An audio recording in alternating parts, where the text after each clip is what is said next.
जय हिंद मेरे प्यारे साथियों। मध्य प्रदेश पुलिस कांस्टेबल के मेडिकल में दस्तावेज परीक्षण में लगने वाला फॉर्म, अनुप्रमाणन फॉर्म, जिसको हम चरित्र सत्यापन फॉर्म भी कह सकते हैं, आखिर इस फॉर्म को भरते किस तरह से हैं, इस वीडियो के माध्यम से आप समझ पाएंगे। सबसे पहले अगर आप अनुप्रमाणन फॉर्म देख रहे हैं, इसके राइट साइड में एक फोटो आपको लगाना है। हालांकि इसमें फोटो वाला कॉलम दिया नहीं है, लेकिन आपको राइट साइड इसका फोटो लगाना है। इसमें स्पष्ट रूप से कहा गया अनुप्रमाणन फॉर्म में कि आप जो अनुप्रमाणन फॉर्म में जो जानकारी भर रहे हैं, यह जानकारी आपको पूर्णतः सत्य जानकारी भरना है।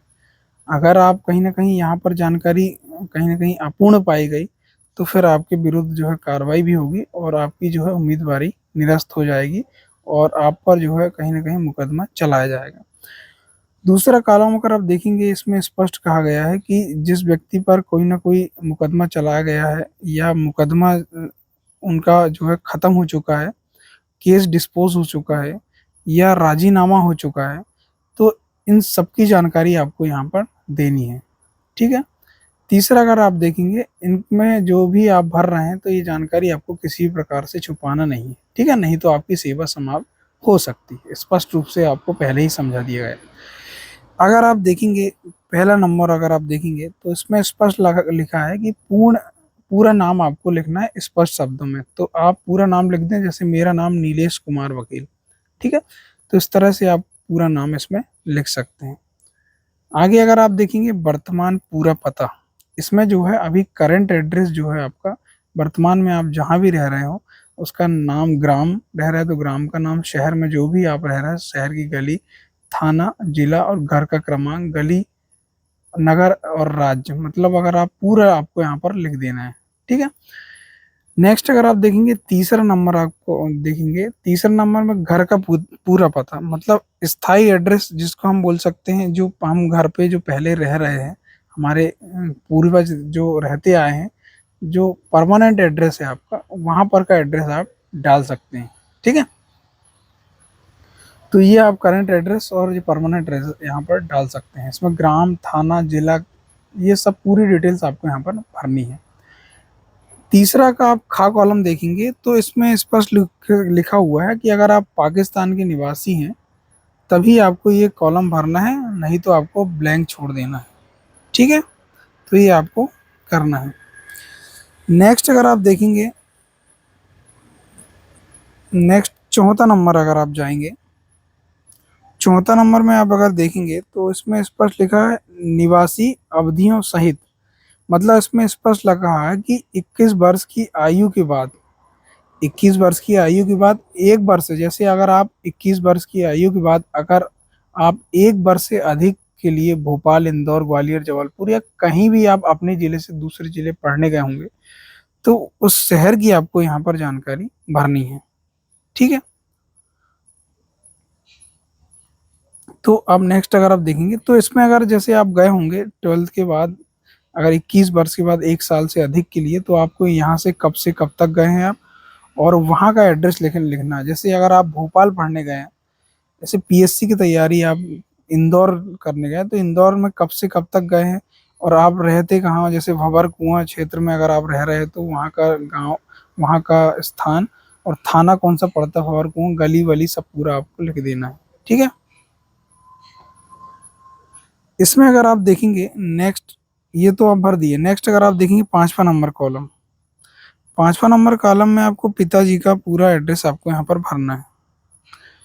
पूरा नाम भरना है, उपनाम भरना है, यदि हो तो इसमें क्या लिखा है, यदि कोई हो, डाक का वर्तमान पता, यदि स्वर्गवास हो गए हो तो, मतलब अगर आपके पापा जी का स्वर्गवास हो गया तो डाक पता यहाँ पर आप डाल सकते हैं। ठीक है, बाकी आपको नहीं भरना है।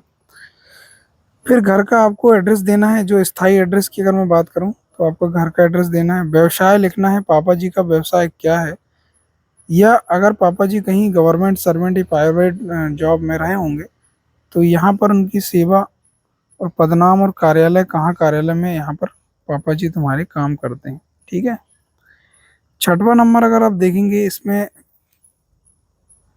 पिता की जो है राष्ट्रीयता भारतीय, माता की भी भारतीय, पति पत्नी होंगे तो वहाँ पर डाल सकते हैं। उम्मीदवार हैं आप तो यहाँ पर भारतीय। पति पत्नी जन्म स्थान यहाँ पर आप डाल सकते हैं। तो उसके बाद आपको जन्म तारीख लिख देनी है कि आपकी जन्म तारीख है कितनी, और जन्म तारीख से वर्तमान आयु। यहाँ पर आपको गूगल में कैलेंडर निकाल लेना है, वहाँ पर से आप अभी करंट की अगर आप डालेंगे डेट, और फिर माइनस अगर आप जन्म तारीख घटाएंगे तो फिर कहीं ना कहीं आपको जो है वर्तमान आयु निकल जाएगी आपकी, इतने वर्ष इतने माह और इतने दिन। ठीक है।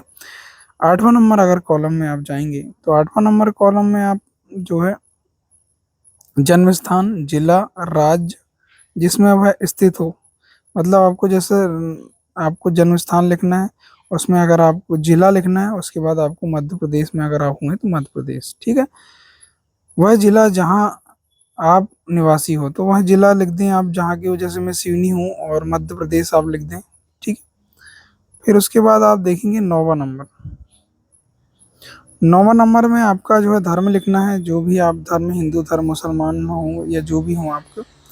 उसके बाद क्या काम करना है आपको, या आप ST SC के होंगे तभी ये कॉलम भरेंगे, नहीं तो आपको ब्लैंक छोड़ देना है। ठीक है। इसके बाद अगर आप देखेंगे इसमें शैक्षणिक अर्हताएं। ठीक है।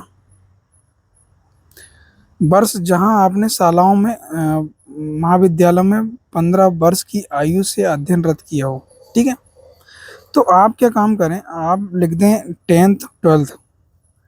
10th लिख दें, आप 12th लिख दें, या आपको लग रहा है कि 5वीं 8वीं लिखना तो आप 5वीं 8वीं लिख सकते हैं। कि जैसे आप प्राथमिक शाला अगर रामपुर में आप पढ़े हों, रामपुर मनता खंडवा में जुलाई 2006 से जुलाई 2007 तक आप पढ़े हैं, और फिर उसके बाद जो है आप कक्षा लिख सकते हैं यहाँ पर। ठीक है। लास्ट में उत्तीर्ण यहाँ पर आप लिख सकते हैं। तो यहाँ पर पूरा विवरण आप भर दें। फिर 11 नंबर कॉलम में आप देखेंगे, यदि आप कहीं नियोजित होंगे, मतलब कहीं ना कहीं आप जॉब कर रहे होंगे, प्राइवेट या गवर्नमेंट की जॉब पहले से कर रहे होंगे, तो यहाँ पर आपको पूरा भरना है। ठीक है। नेक्स्ट अगर आप देखेंगे 12वां नंबर कॉलम।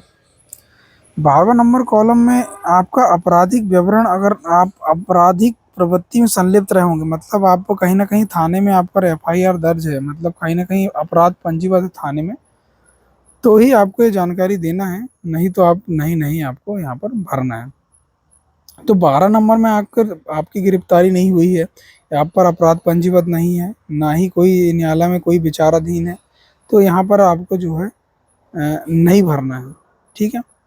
नहीं तो आप जो है, और ख नंबर कॉलम आप देख लें, ख नंबर कॉलम अगर आप देखेंगे तो ख नंबर कॉलम आपको सब जगह नहीं भरना है। क्यों? क्योंकि आप पर जो है ना ही अपराध पंजीबद्ध है, ना ही कोई अंडर ट्रायल चल रहा है, ना ही न्यायालय में विचाराधीन है, ना ही कोर्ट, मतलब ऐसा आपको जो है सभी जगह नहीं आपको यहाँ पर भर देनी है। ठीक है। तो आप देखेंगे ग कॉलम में, अगर आप देखेंगे ग कॉलम में भी आपको जो है कहीं ना कहीं ऐसे संगम या संगठन जो सरकार द्वारा विधि विरुद्ध घोषित किया गया था उसके सदस्य नियोजित रहे हैं, संपूर्ण विरोधी संगम, मतलब ये है, इसमें भी जो है आपको कहीं ना कहीं नहीं भरना है। ठीक है।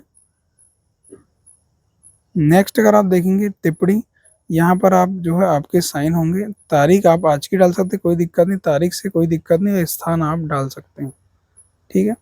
13 नंबर में कॉलम आप देखेंगे, उन आपके मोहल्ले के 2 उत्तरदायी व्यक्ति, मतलब मोहल्ले के आप 2 उत्तरदायी जिसको आप जानते हैं और आपको वो जानते हैं, तो आप 2 व्यक्ति का नाम लिखें, वहाँ पर उनके साइन करवा लें। ठीक है। और उनका मोबाइल नंबर भी आप लिखवा लें। 2 व्यक्ति को आपको लिखवाना है। ठीक है।